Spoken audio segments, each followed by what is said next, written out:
been telling stories as human beings for a really long time.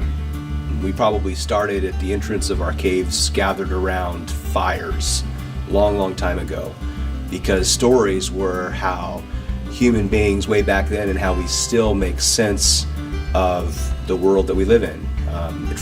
Stories frame our lives. And that's why they're important to us. And that's why it shouldn't be a surprise that Jesus, his primary way of communicating meaning to his own audiences, both 2,000 years ago and then to us today, is through the medium of stories. The fancy word we use for that is a parable. It's a way that Jesus framed a way of looking at the world that was entirely different than people would have expected. It didn't allow people to take easy sides. Instead, they had to think through their own place inside of the story. Parables invited them to see things that were common in an entirely different way, and then to find themselves within that in an entirely different way.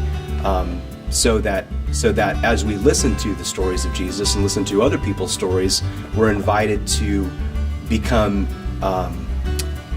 meaning makers ourselves with the stories of faith. God has been narrating a story of salvation for us through the arc of history. And what parables do is they're a part of how Jesus, in his own narratives, invite us to see our own stories within his larger story. So we do stuff like this. We tell stories as a church. We invite people to get in touch with their own stories, to tell their own stories, because it's in the process of our own narration of who we are and how we are and the meanings of our lives that we can really begin to connect with the larger story of the saving work of God. So this is why you need to come to the Parable Storytelling Retreat, because we're going to reflect on how Jesus tells stories and how his stories transform our stories. And as a part of that, we're going to be invited to more clearly express our own stories so we can see how they all connect together and grow in our faith in significant ways.